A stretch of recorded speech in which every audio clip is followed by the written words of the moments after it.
Allez, salut les amis, c'est parti pour la matinale du mercredi. Il est 8h55. Je viens de me réveiller. On commence directement par notre ami Bitcoin sur le daily. Hop, c'est moi fermer ceci. Rapprocher un peu le micro. Donc, on dézoome toujours dans une structure swing haussière, structure interne toujours baissière, order flow toujours baissier. On est toujours dans mon scénario en bleu ici, d'accord? Toujours en train de faire du surplace. Absolument rien de spécial ces derniers jours sur Bitcoin. Donc ça fait, on va dire, depuis cette bougie là jusqu'à aujourd'hui, ça fait 7 jours qu'il se passe pas grand chose, d'accord? En tout cas sur le daily, puisque même 8 jours sur le daily, puisque nous sommes dans du complexe pullback, d'accord? Oups, attendez, c'est un peu trop loin, voilà. Tout ceci, c'est du complexe pullback, c'est-à-dire du price action compris entre le haut et le bas de cette bougie, d'accord? Donc voilà, pour le moment, absolument pas directionnel. Je regarde en vous parlant en termes de grappes de liquidité ce qu'on a, mais voilà, dans du complexe pullback, les grappes de liquidité, c'est pas terrible, d'accord? C'est pas très pertinent. Bref, toujours est-il qu'on est toujours dans ce scénario, en tout cas dans la partie 2 du scénario, le deuxième segment. Et ce, jusqu'à preuve du contraire. Alors, on passe sur le H4. Sur le H4, je dézoome. Donc ici, toujours pareil.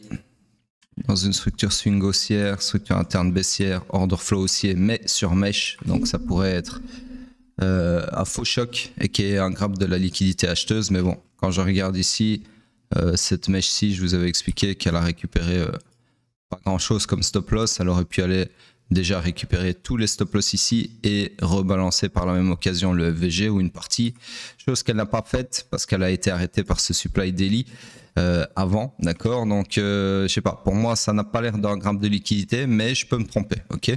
Et si c'était un graphe de liquidité, il y a aussi le fait que en plus d'avoir laissé la grosse partie intéressante de la liquidité avant de repartir, ben, un graphe de liquidité en général, c'est quoi? C'est venir chercher, donc récupérer de la liquidité pour alimenter un mouvement contraire. Et ici, on peut pas vraiment dire qu'elle a alimenté quoi que ce soit. D'accord? Ce graphe de liquidité n'a pas alimenté grand chose, si ce n'est du surplace. Donc pour moi, ceci, c'est un faux choc, certes, sur mèche, mais de là à dire que c'est un graphe de liquidité, j'ai un doute. Ok?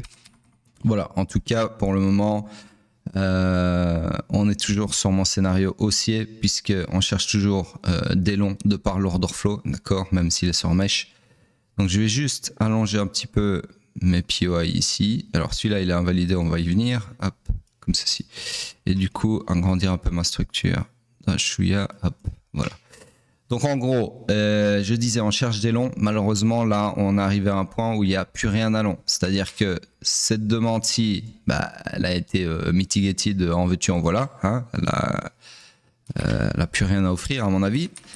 Cette demande-ci sur laquelle j'avais ce scénario intermédiaire, bah, elle a été transpercée hier. Donc rien à faire là-dessus. Ce scénario disparaît, ce scénario intermédiaire. Donc voilà, jusqu'à preuve du contraire, comme sur le daily, on est toujours dans le deuxième segment de ce scénario. En tout cas, tant que cette demande-ci tient, et même si elle ne tient pas, je vous ai dit que tant que le lot ici n'est pas cassé, non pardon, autant pour moi, c'est pas là, c'est le lot ici. Tant que ce lot-là n'est pas cassé, l'order flow restera haussier, d'accord? Donc on peut faire des trucs comme ça, des loopings, des machins, des doigts d'honneur si vous voulez. Tant qu'on ne casse pas le lot ici, l'order flow reste haussier. Okay, donc pour le moment, voilà, je peux rien vous dire de plus. C'est un price action dégueulasse. Enfin, c'est plutôt un price action amorphe, d'accord, et il se passe rien. Okay, en tout cas, rien de pertinent. Le dernier truc pertinent qu'on a eu en termes de price action suite à l'order flow ici, c'est un graphe de la liquidité vendeuse ici, qui a alimenté un petit mouvement haussier, mais c'est tout, d'accord. Là, hier, on a eu un gros dump sur, je pense que ça coïncide avec le. Ouais, ça coïncidait. Donc ça, c'est la bougie du speech de Powell. Donc si je ne dis pas de bêtises, ouais, c'était 10h AM hier, heure US. Donc vu que je suis sur les heures US ici, c'était cette bougie-là. Donc cette bougie-là, c'est la bougie du discours pardon, de Powell. Et aujourd'hui, sachez que nous avons PPI ou CPI, c'est un des deux, je les confonds toujours. Donc, il y a beaucoup de chances que le PPI ou le CPI nous fasse bouger le Bitcoin, enfin le marché en général, dans tous les cas. Et si pas, eh bien demain nous avons l'autre, donc je ne sais plus lequel et quel jour, mais en gros on a PPI ou CPI aujourd'hui et son inverse demain, d'accord? Donc aujourd'hui ou demain, pour moi, on va forcément sortir de ce merdier. En tout cas, j'espère, parce que là on commence un peu à se faire chier, hein. Et on verra ce qui s'imprimera. Allez, on passe sur le M15. Le M15 ici, nous sommes toujours dans une structure swing baissière que j'agrandis comme ceci. Structure interne toujours haussière ici. Donc ici, on est dans un énorme complexe pullback compris entre le low et le haut de cette jambe de hausse qui n'est autre que la bougie en daily hein, que je vous ai montré juste avant. Que l'on voit mieux sur le H4. Donc du coup, order flow haussier, on est toujours dans le iron final du swing pullback, d'accord, donc toujours haussier sur le H4, sur le M15 pardon. Du coup on cherche des longs, le POI le plus proche du price action pour chercher des longs là tout de suite maintenant à l'instant c'est celui-ci, ok, donc chercher un long comme ceci, il y a de l'inducement vers cette demande, donc ça vous fait un beau petit scénario. Alors sur ce qui m'embête sur le M15, et je vois le truc arriver à 1000 km, c'est que le bas de la session asiate n'a pas été sweepé. On a une énorme poche de liquidité vendeuse ici. Donc je vois bien un truc sur la news d'aujourd'hui, un truc comme ça, qui vient purger tout ça, et puis comme par hasard on part comme ça. Mais le contraire est aussi possible, parce qu'on a pas mal de liquidité ici aussi, hein. Tout ça c'est de la liquidité, donc on peut très bien... alors, ce sera plus dur de prendre toute cette liquidité là, mais on peut très bien prendre la liquidité ici, donc sur la news comme ça, si on la prend pas avant, et puis dumper pour aller récupérer la liquidité inverse. Pourquoi pas? Mais ce qui me fait privilégier la hausse, c'est que 1, on est toujours sur une demande H4 qui tient ici. 2, on est sur un order flow haussier. Donc pour moi, je pense qu'on peut avoir un truc comme ça qui peut se préparer ou pas. Mais bon, la news c'est dans longtemps, hein, c'est dans, je crois, dans plus de 12 heures. Laissez-moi aller regarder l'heure. Donc aujourd'hui c'est CPI et c'est 8h30. Ouais, 8h30. 8h30 US. Donc je vais mettre une barre. 8h30, où est-ce que c'est? Ah, c'est dans pas longtemps en fait. C'est dans pas longtemps les amis. C'est dans, il est quelle heure là? Il est 3h, dans 5 heures. 5h30. Ok? Dans 5h30, normalement on va avoir de la volatilité. Ok? Donc effectivement sur le M15, ce que je voulais savoir c'est si c'était par exemple là, bah, le M15 il a le temps de faire tout ce que j'ai dit avant la news, d'accord. Maintenant vu que la news c'est ici, je pense que le M15 va pas faire grand chose, et puis alors il va y avoir un truc, un des deux scénarios que je viens de vous dire, ou pas, hein. On peut aussi partir comme une flèche à la hausse ou dumper comme une merde à la baisse sans récupérer de la liquidité dans le sens... dans l'autre sens, d'accord. Bref, on va voir ce qui se passe. Sur ce, on part sur le pétrole ici présent en daily. Donc le pétrole. Nous sommes fully aligned à la hausse. On est toujours en la recherche de long, toujours dans ce scénario-ci. On attend toujours une mitigation de la demande ici éventuellement, d'accord, avant d'accomplir la destinée, c'est-à-dire le run du swing high, weak swing high ici, d'accord, ou pas. En tout cas, c'est le scénario à haute probabilité structurelle qu'on essaye d'exploiter. Sur le H4, nous sommes toujours dans une structure swing haussière, structure interne. Alors là, ça a bien bougé. Donc on a...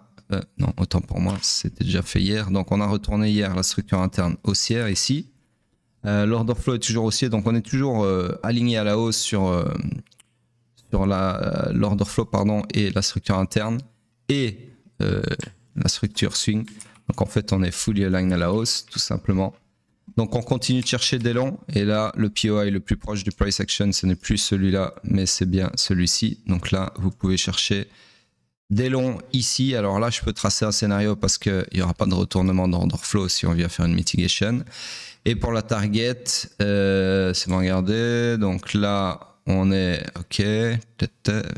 La target la plus logique c'est le run du weak high interne ici, mais bon il y a tellement de liquidité partout là, Là, tout ça c'est de la liquidité, d'accord. Donc on pourrait mettre une target où on veut, mais bon, je vais rester sur des targets logiques structurellement parlant. Donc voilà, ça c'est le scénario que on peut établir là tout de suite maintenant sur le H4. Alors on passe sur le M15. Le M15, lui, bah, comme je vous l'avais dit hier, si je ne m'abuse, hein, le H4 s'est retourné. Le M15, pardon, s'est retourné décidément. C'est parce que attendez, je vais fermer. J'ai un écran à gauche là avec un graphique qui prend un peu mon attention. Je l'ai fermé comme ça, je me reconcentre sur ce que je vous dis et j'arrête de faire des lapsus. Donc sur ce, je disais le M15. Je pense que hier je vous avais dit que voilà, c'était Bitcoin que je surveillais. Vous voyez, c'est pour ça que ça sonne. J'ai 3 écrans, hein, c'est pour ça que vous voyez pas, mais en gros, le M15, je vous avais dit qu'il y avait beaucoup de chances qu'il se retourne, qu'ils doivent se retourner à la hausse pour faciliter ce qu'on avait sur le H4. Et au final, c'est bien ce qui s'est passé. Donc le M15 s'est retourné à la hausse. Ceci, hop. Donc du coup, je suis non plus dans une structure baissière, mais une structure haussière qui est comme ceci. Hop, changer la couleur, M15, hop. Tout ceci, du coup, ne m'intéresse plus. Hop, ça je le garde. Du coup, en termes de structure interne, qu'est-ce que j'ai de bon? Ben, une structure baissière ici.